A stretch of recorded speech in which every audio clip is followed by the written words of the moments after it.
Welcome to the College Knowledge Podcast, sponsored by the College Planning Network and Paradigm Financial Group. Whether you're searching for that right fit college, applying to college, or figuring out how you're going to afford it all, you're in the right place. You'll hear from deans, admissions counselors, student athletes, and scholars from esteemed universities and colleges around the country. We'll dig deep to uncover their insight and unique experiences. So whether you're a student gearing up for college or a parent with college-bound kids, sit back, relax, and listen. Like you, we have lots of questions. Our guests have the answers, and we're excited to share them with you. Let's get started.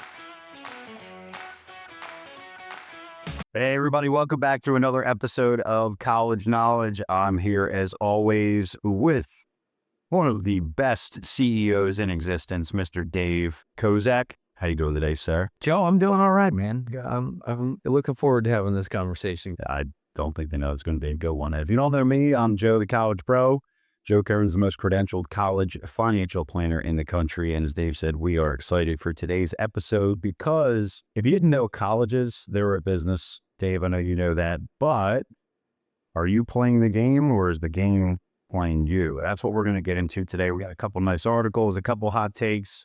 No special guest today because this side of things, it's sometimes hard to find a good guest that really peels back the curtain on the business side.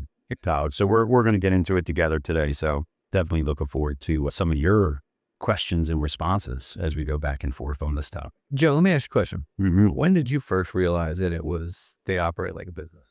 It was actually before I really focused my time and energy on guiding families to college. We call them a mastermind where, all the financial advisors get together and there's a guest speaker. At the time, the guest speaker was the president of Philadelphia University. Mm. And he said, it's easier to negotiate the price of college and get the price down than it is to negotiate with a used car salesman. And that was just eye-opening. Like, what is he talking about? And that was the first time that I said, maybe this isn't what it's all cracked up to be. When the president of a university is sitting there telling you, don't pay full price. So it was, that was my first. How about you? What was your eye-opening aha moment? The first time I was presented with this concept that you can appeal and then saw a before and after, I was like, wait a minute. What do you mean? So if I buy more, I can get a bigger discount kind of thing? And you're going, okay, wait a minute. That's how businesses work. Like if you buy one, it costs this much. If you buy 10 now, the price per is less. So yeah, I mean, that whole appeal process, people don't realize that it's not a take it or leave it. It doesn't work at every school, and it doesn't work in every scenario. Correct. It's a very fundamental, and there's an art and a science to it without question. But the fact that it operates that way was like, okay. I mean, I immediately go to any business like a contractor, you start shopping estimates, for the same job, and you get 3 different estimates. And they'll say to one contractor you like, well, this other guy gave me an estimate for $10,000 less. He goes, well, I can match that. So this week's College Confidential, we're talking about a nice article, Dave, from money.com. And it was getting into the numbers about mainly private schools, private colleges, that the discount rate last year was 52% on average. It was actually 61% for freshmen. Wow. And if you don't know what that means, it's the average is kids are paying less than half the sticker price. Right? Sticker price being that all-in cost of attendance, room and board, tuition, fee, everything. Pretty shocking takeaway when you think about it. And I think there's some definite questions that come from knowing these numbers and kind of knowing the insider things that we know. Why do you think schools, because essentially what they're doing is inflating the cost to then give maybe some kids a discount, not everybody, some schools do it differently. But why do you think, what is the reason behind it? You have less students attending higher ed. You have more competition at the schools to attract and retain students. And what's the leverage the school can offer you? Mm-hmm.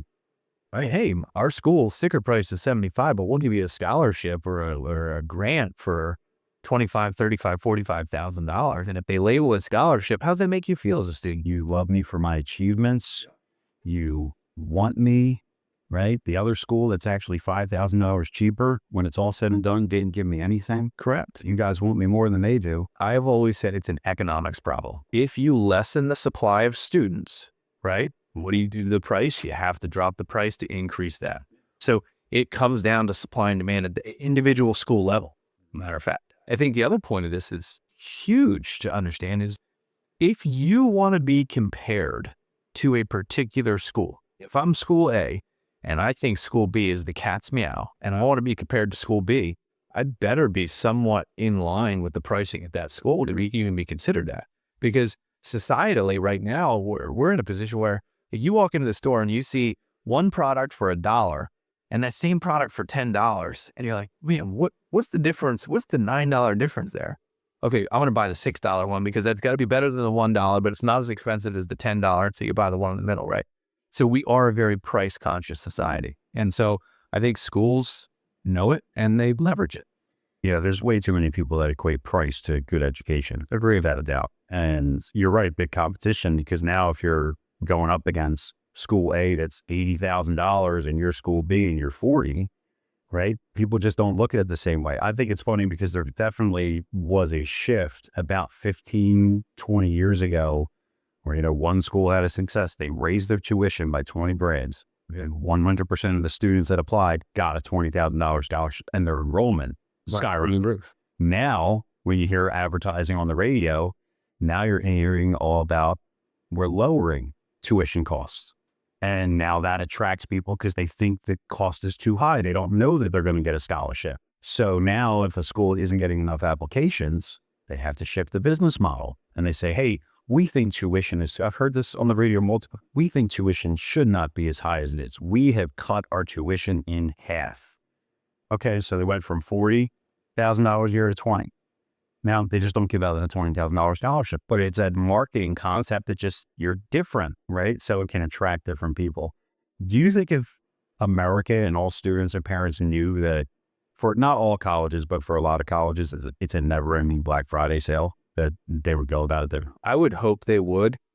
I think the biggest issue that parents and students face is they don't take it as seriously as they should from a research time spent on it. If you're thinking about it in the right frame of mind, if you've got a kid is headed that direction, or that's just a principle you have in your family, that planning's got to start 7th, 8th, 9th grade. And if you're doing it, it's not, you don't have to be rigid about it. You don't have to go and, you got to decide what you want to do. It's the idea of exposure and understanding the individual and what variety of institutions are out there and how they really work. We put out a pretty nice white paper on this a few years ago that talked about knowing your numbers and then knowing the school's numbers. And in that, it's about knowing how the school historically gives, what type of scholarships they offer, what is their price fluctuation, but then also how do they apply that to your particular family's financial situation. And if you can understand that and you could take your time to understand and not be rushed and reactive, you're going to fare better in the game. It's just a reality. Yeah, and I think one of my key takeaways from this article saying how much money people get, this huge tuition discount is, well, if you're somebody that can afford full price, are you actually giving the school extra money? It's helping somebody else get a discounted rate. So as you go through this and know your numbers and know, like, if you don't know if you got a good deal or not, you might be willing to pay full price, or you should have got 20 grand when they offered you 5 and you still are happy with it because they know the numbers, they know the analytics. So one of the big kind of read between the lines things from this article that I took away was, don't be one of the families that if you just go in unknowingly, pay a higher price than you should, because all you're doing is helping the school make it cheaper for somebody else. You're paying for your own kid's education. They'll pay for somebody else's too. People go into this and they don't know what they can afford. They don't really care what they can afford. It's just it's something that the kid has to do. So they're going to try and figure out how to pay it. And it has long-standing consequences. College is a retirement problem in disguise. And if you want to know what a college may cost you, I think it's time for a great word from our sponsor, the College Planning Network, because with their Search Faster technology, you can sign up, be enrolled, and search every school in the country, input your financial information, and know exactly what you may be asked to pay. Being armed with that information, at least the playing field is level, and you know the reality of it. But that sort of corresponds to another fact, which is people ask me all the time, well, we make too much money. Should we fill out the financial aid form? Should we go through it? And without question, at least in the freshman year, you absolutely should, because school A costs 80 and they know you're not going to pay 80 because you applied to school B that costs 50, right? Their incentive, if they want that student, the only incentive they can offer is money. If you just tell them you're not going to fill it out, the idea is you're leveraging yourself against knowledge, right? So if they have the knowledge and they know where else you're applying, they're trying to incentivize. They'd rather get $50,000 of your money than $0 of your money. We're going to end that as our segment of College Confidential this week.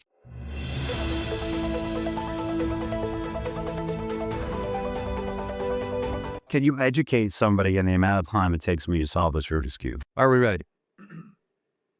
Go.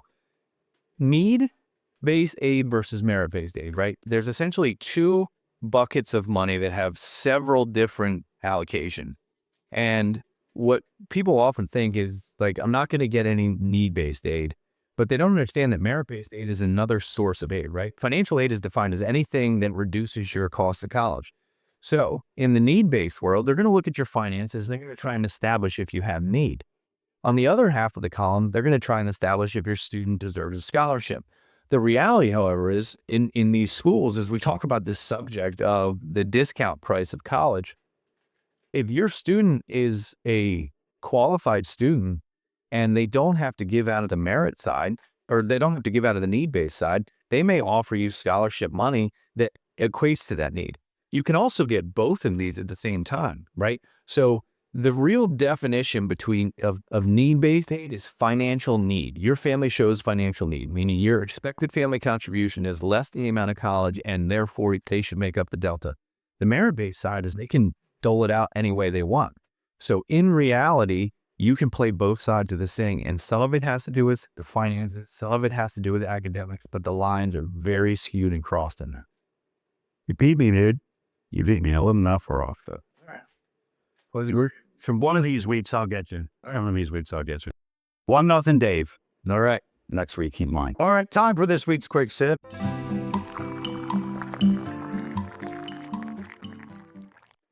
Dave, we're talking business. If you had to make an analogy with the college being a business, what other business would you say it's most like?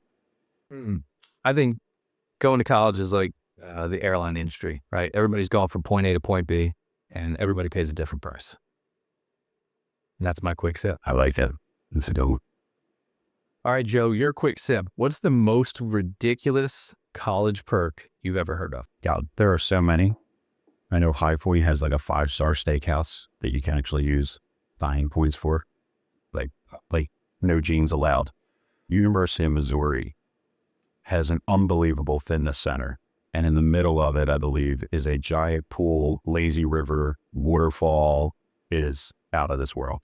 Yeah, they're putting me away.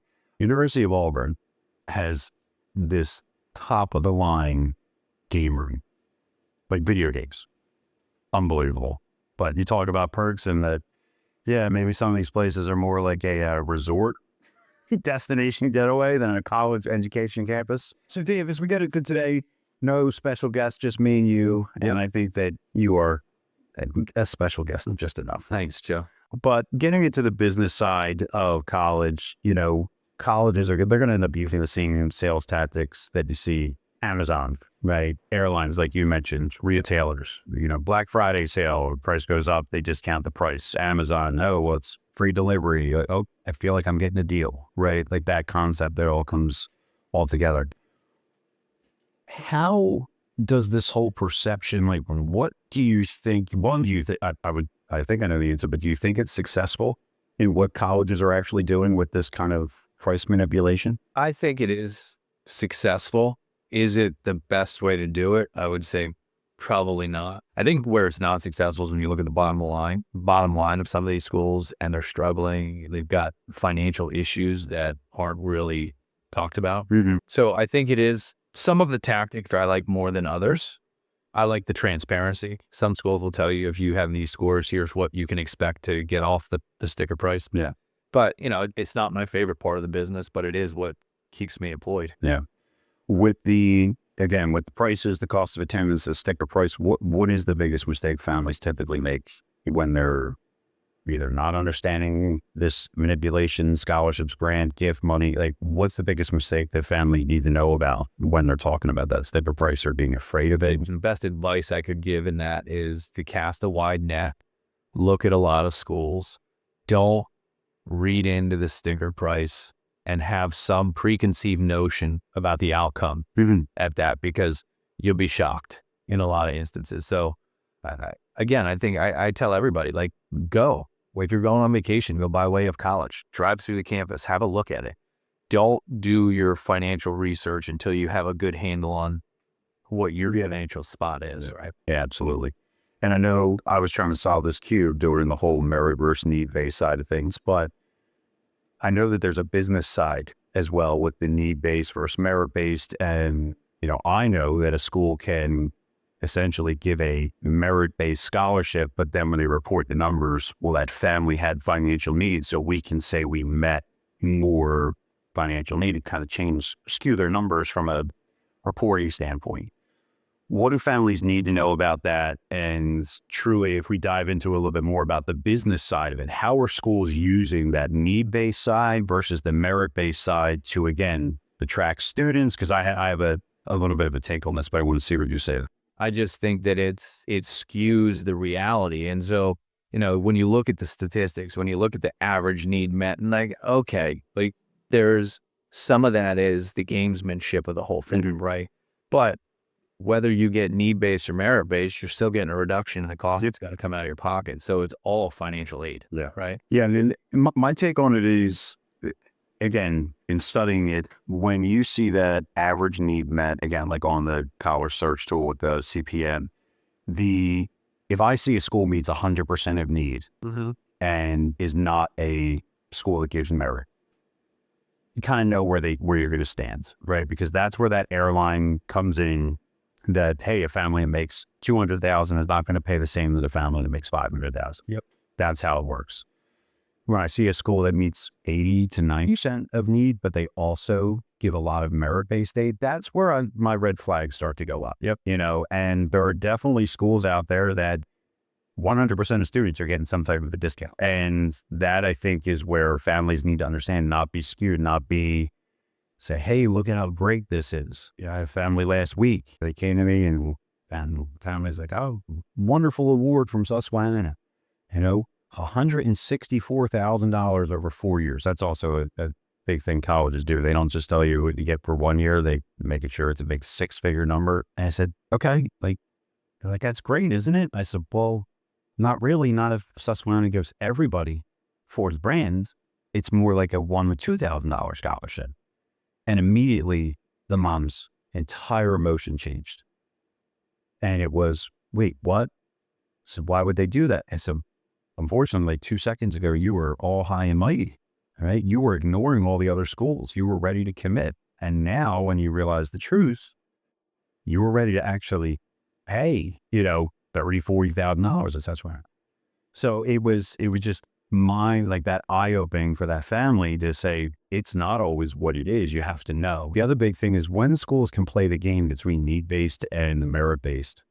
There was a wonderful study done a few years ago that talked about the psychology of the words grant and scholarship. Without question. And it was insane, where it basically found that if a student was given a financial award of $40,000 and they were given a different $40,000 award, if there was more grant money in one, the student would turn it down versus if it was your scholarship money. It's all free money. It does nothing to the final price. But the students and the psychology of the colleges know is that a scholarship has been ingrained to be for your achievements. A grant is you need it. And the thought that kids need or families need this money, it makes them feel less, where a scholarship makes them feel like they're more deserving. And that's the other piece, that when you get an award, just because it says scholarship doesn't mean it was merit-based. When you get a grant, it doesn't always mean that it was need-based. So it's that game that colleges play, just the psychology and talking about, the business side of it. It gets pretty crazy. Because at the end of the day, I want to see the bottom line. I want that financial aid award to be as good as high as it can be, right? If you are a very high wealthy family and the school has somebody else with the same test scores, the same likelihood of them offering acceptance to, and they know that they can get more money out of you, the business side, what do you think they're going to accept? And if you think about it from a different light, right? If you have those two kids and they're not need blind and one family did not fill out financial aid, do you think that family is more serious about attending versus the family that did? And so can they make a correlation that if they give this acceptance, it's not going to happen anyway? And if they can, they're not going to give that acceptance. Their job, they want a yield, right? They want to offer one acceptance and gain one student. So if they have any indicator that that person is not going through the process, is not very serious about it, what does that tell the school, right? And so are you shooting yourself in the foot in that regard? Yeah, that was the once that, I think it was like 3 or 4 years ago when we were talking to Franklin Marshall. And they ended up telling us that if you checked on your application, you're going to be applying for financial aid, but you didn't submit the FAFSA, they basically at this point don't accept you. It was 98% of the kids that they offered enrollment to went somewhere else. So definitely all these worlds tie together in ways that people don't always comprehend. We know the cost of college is skyrocketing, Dave. I think you know the answer to this one, but are we finally going to see 6 figures as a cost of attendance this year? Fall of 2025, 100, I believe, absolutely. I think that 6-figure mark there's been a concerted effort across the country to not hit it. I think that's finally the number where the schools feel like if we go there, it's going to ruin things. I mean, if you go around and you look at some of these campuses and you look at the construction and you look at the advancement on the campus, there's a real infrastructure cost to a lot of that stuff. I know Vanderbilt was very, very close last year. The student I was with was like a specific program down there, and it was just over 98,000 and change. Now, that's not what they're paying, but that was the initial cost of attendance. I have seen schools over it, but I have to qualify this because it was rotary flight, so helicopter, right? So the school itself was like 70, but then you have to buy flight, and the end result of freshman year is $130,000. Now, a question with that, because I'm not familiar. If that's the direction you want to go as a career, would you at some point need, like you're going to need to purchase that flight time? I'm guessing there's some type of license. Like you're going to need that anyway. Anybody listening, the best way to do that is go in the military.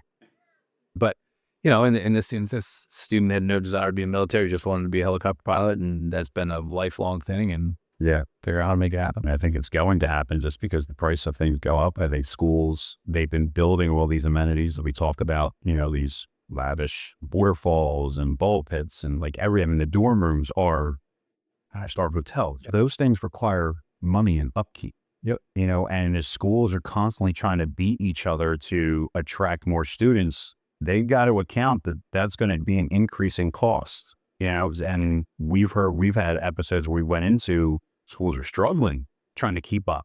Well, it's one of the only ways that you can do that. You let people go, or you charge more to students. So I think without a doubt, it's going to happen. Well, I mean, you see when the first one hits, how many follow suit very quickly. If you're top tier school in the country and another one goes there, are they then incentivized to say, hey, let's go. We're all in this together. And then second to that is that price collusion. Yeah, like these schools forcing the hand. There was a lawsuit last year. Yeah, all about that. So we'll see. And that lawsuit, if you're not familiar with, basically the schools agreeing to keep prices at a certain level with one another, so that you wouldn't go to 80 or you wouldn't drop to 60 to try and take all the people from those schools. Competitors keeping prices stagnant, which is highly illegal. Any big, I don't want to say hidden fees, but what are some of the things when families look at these big costs, things that they don't necessarily always think about? I don't know if you would say hidden costs, but what are some things that families also have to know about? Essentially the all-in sticker price to attend, right? That includes your travel expenses, your lab fees, when I went to college, everybody had to have a phone in their room, and it was like $9 a month. If you had to have the phone, you're paying the room and board, the meal plan, everything. And then you have your book expenses. But some of the ones, like that obscure one I was talking about with Rotary Flight, right? you go in, the school, I think it was Baylor, it's $70K. But then you get the Rotary Flight lab fees. That's $50,000 in addition to that. So again, if you're going into schools or majors or subject matter that require pretty real technology, you're going to have to pay technology expenses. They can be up, like if you're going to an engineering program or nursing programs, things like that. You just want to make sure you understand all the fees that are associated with it that are outside of that, right? Yeah, ask questions when you visit. Most of it's buried in the room and board fee. Yeah, tuition and fees, room and board. The biggest thing I would say, it's not necessarily hidden, but there's always a healthcare fee that's on there that a lot of times you can waive as long as your children are still under. The biggest issue that can come up is if the kids go to a certain state that you live in state A, they go to state B, and your coverage won't cover them out of state. Then you're paying a pretty high penny for healthcare because it's required. The other thing is just don't fall victim into looking at a school's tuition. You can go to the College Planning Network cost of attendance. That's the number that you want to be working off of because that takes a lot of anything that could be hidden out. And lastly, what I'll say is their average numbers. It's an average room and board. Yeah. Right? It's an average cost for books.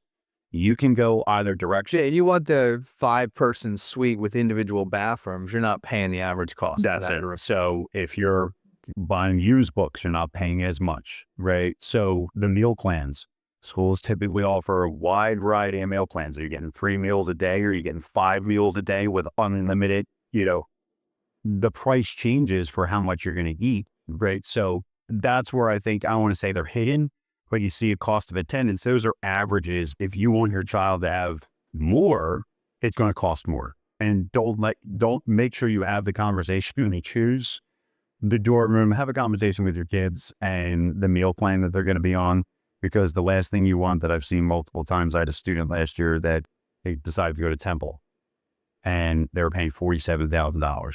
I said, where did this come from? And it was because they chose the top level food plan and the top single room suite that almost doubled the cost. And mom and dad just didn't know. They just assumed. So it's not necessarily hidden, but you got to be informed. So I like the way you put it. They're not really hidden. And I think that's the message I give across the board. Is do your research, take your time. The information's out there, right? Mm-hmm. Joe, one of our favorite subjects we talk about all the time, the fit versus the fame, prestige versus personal fit. Are you paying for the name or are you paying for the value? How much should prestige factor into the decision? I mean, maybe a little bit. If you truly have the social, academic, and financial fit, I can see it where there's some prestige, alumni relations, and potentially relationship building that might get you in the door or get you an interview because of certain alumni networks. But ultimately, I hate rankings. I hate, saying that this school is the best at this. I think that there is a best school out there for every student. It's not that you just know it. You have to put in some work to find it. If you have a dream college that's out there, I advise my parents, visit schools, like you were saying, travel by the way of college, have the kids understand are things that they want or don't want from a campus. How far away from home? Is it in the city? Is it out in the country? Is it, how big are the class sizes? There's so much to take in. And obviously there's the financial side. You want to build a list of traits, visit schools that are nearby that you have no intention of applying to, and just jot down the things that you like about the campus and that you don't like, and start building this journal of positive and negative things. And then you go to a great counselor and you say, this is everything I'm looking for in a college. Now, if it nails every one of those traits that has the major you want, you're in and out in 4 years, it's affordable, and you're going to enjoy your time there. I think that should be the goal and not necessarily what the name is. That's my take on it. That it's not easy. It requires work. But I mean, I know that for my kids, I don't care what bumper sticker I put. I love Notre Dame. I know I would love my kids to go to Notre Dame. If they end up going there, right, it's going to be their decision, not mine. Yep. And I do not want to put pressure on them. And if for some reason they don't want to travel that far, it's off the list. It's done. I'm not going to pull that prestige card out. We could go to a football game in our free time, right? We can still enjoy it if we really wanted to do that. But I want my kids to get in, be happy while they're there. They're going to be stressed no matter what. So I want to lower the level of stress, and not by increasing that with an environment they're not comfortable in.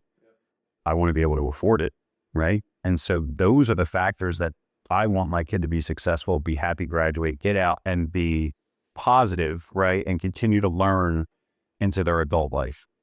I don't care what name is on the degree, to be honest with you. As long as they are happy and it's an accredited university, I'm not talking, something that is not real, but there's 4,000 or 5,000 schools. There has to be one out there that maybe people haven't heard of. And my son, it would be the best decision of his life.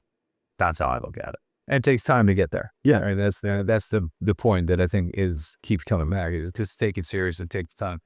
So how do you get a kid then to not focus on the name, the big name? I mean, the noise that's out there and the social aspects, again, I think it has to be, I don't want to say ingrained, but you have to let them know, hurry, it's okay. You don't have to go to the big name school that everybody knows, right? It's going to be a tough situation when you are that junior, senior. Everybody in the world asks you, what are you doing? Where are you going? Where are you looking to apply? I'm looking to apply to Harvard, Yale, and Brown. The conversation goes differently. Okay. You say, I'm looking to go to, Franciscan University. Oh, where's that at? I've never heard of it. I'm looking to go to Worcester. Oh, I've never heard of it. Oh, well, they're the #1 school in the country for mentorship. Okay, I can speak to it a little bit. So you have to understand, I think, a little bit to be able to speak to people where you feel more comfortably as a student to kind of back up your decision on why you went, not just because somebody says, where do you want to go? I want to go to Harvard. They only ask why. Yeah. Why do you want to go to Worcester, the Fighting Scotsman? Well, when I visited them, we found out that they're extremely affordable. They meet 100% of financial need. They're giving with merit, and they match you up with a mentor that's going to be with you every single week for all 4 years of college to make sure that you stay on track. Now you have that as a conversation to somebody. They're not going to then question, well, I don't know what Worcester is anymore. So know yourself, know why you would have schools on your list. And if somebody asks you, be proud that you put in the work and you didn't follow suit, that you can have the ammunition to back up your decision, because now you know it's a good informed decision. I guarantee people would respect you for it, that you just said you have that to back it up, not just a name. I don't know. I'm not an expert in that area, but that's what I would try to guide my kids with. Solid rant. I liked it. Let's talk about financial strategies for a minute. I don't know how to say it any more bluntly than, if you don't know your numbers, you don't know the school's number, how can you ever tell me that it's a fit? If you're going to borrow $100,000 to send your kid to college per year and you've got 3 kids, that's a non-starter. So why is the industry so unique in the college financial planning side of things? Yeah, it's so unique just because of everything we're talking about. That if you are getting financial advice from someone that doesn't know the actual business side of colleges, how financial aid is offered, how to get more, if you make mistakes that it actually causes you to get less financial aid and then increase your price, that's where you have to have an expert that knows the game. Just to assume you're not going to get anything, it's a false statement. I would actually reverse it. Assume you're going to get something. Assume. Yeah. And then go through the process and do the process effectively. Because I can tell families, right, where are we going to get the most money from? Okay, well, you make $500,000 a year. You have 1 kid. You're not going to get need-based aid. But if all you're worried about is going to schools that give you money, I can write you a list of 20 schools right now that are going to give you at least $25,000 a year on the spot if you get accepted, right?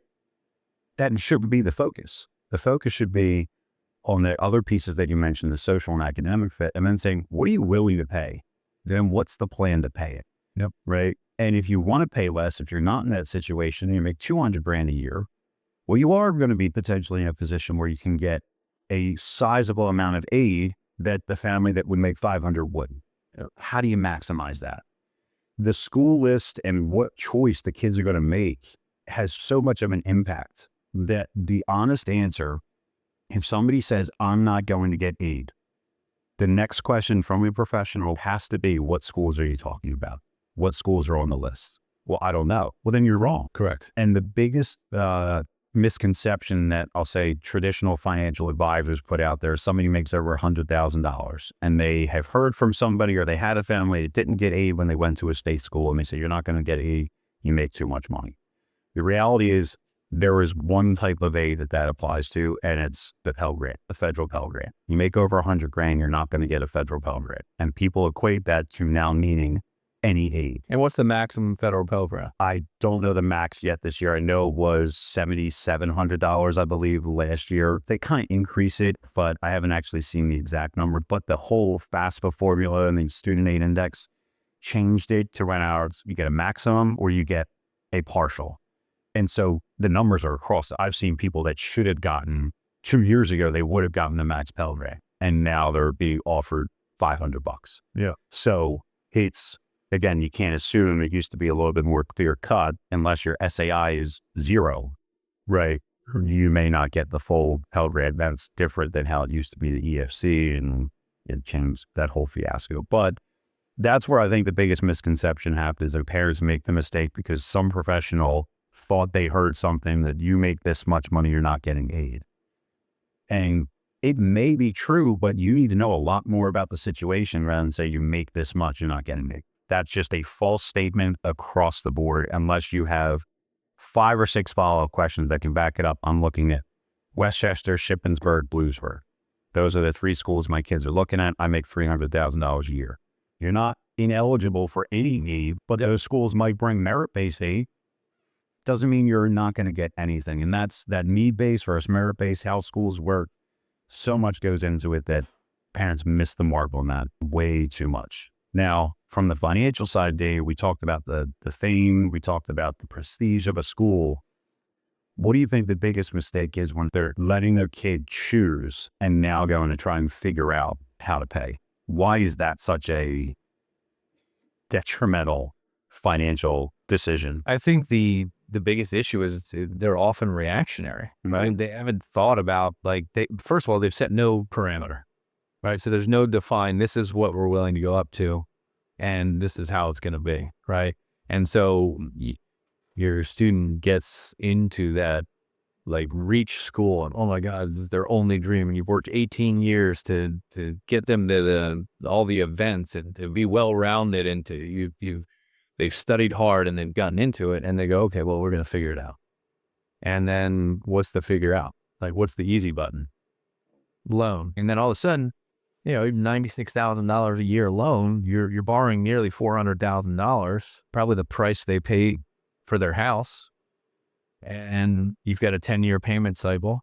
It just becomes a retirement problem, right? Age-wise, your youngest probably graduates, you're probably 55 years old. Mm-hmm. And so, if you're shot with a 10-year loan that's unaffordable and you're 55 to 60 years old, it clearly is a retirement problem. Because most of those families, when you all of a sudden the loans stack on top of each other, they're all 10-year loans. You have multiple kids. You can't afford it. What does everybody do? Well, they refinance it. They consolidate it all together. And now that loan's going to be with you until you're 85. Some 30-year loan that you basically push out. And so, if you're shot with a 10-year loan that's unaffordable and you're 55 to 60 years old, it clearly is a retirement problem. I also want to burst this bubble. Your kid can't borrow it, right? It doesn't matter. It's going in the parent's name. Yeah. Kids don't have the credit, right? They'll get the $5,500 to $6,500 to $7,500 that they can borrow from the federal government direct to their Social Security number. Any loan beyond that, parents, you're attached to it. You did. Again, to summarize all of it, the idea in our world and what we do for our living is to help families find the best social, academic, and financial fit, right? If it hits those 3, it's the school. If it doesn't hit those 3, it's just not, it's not the fit, right? It's not the best fit. It may be a fit, but there is a best fit. And you cannot, when you're under duress and the timeline has crunched, you can't prevent it, right? You're reactionary at that point and you just go. So again, best advice I can give is plan early and pay less. If you like this episode, make sure give it a like, share it with your friends and family, and tune in next week for next week's episode of College Knowledge. Until next time, stay safe, stay strong, stay sane. Goodbye, everybody.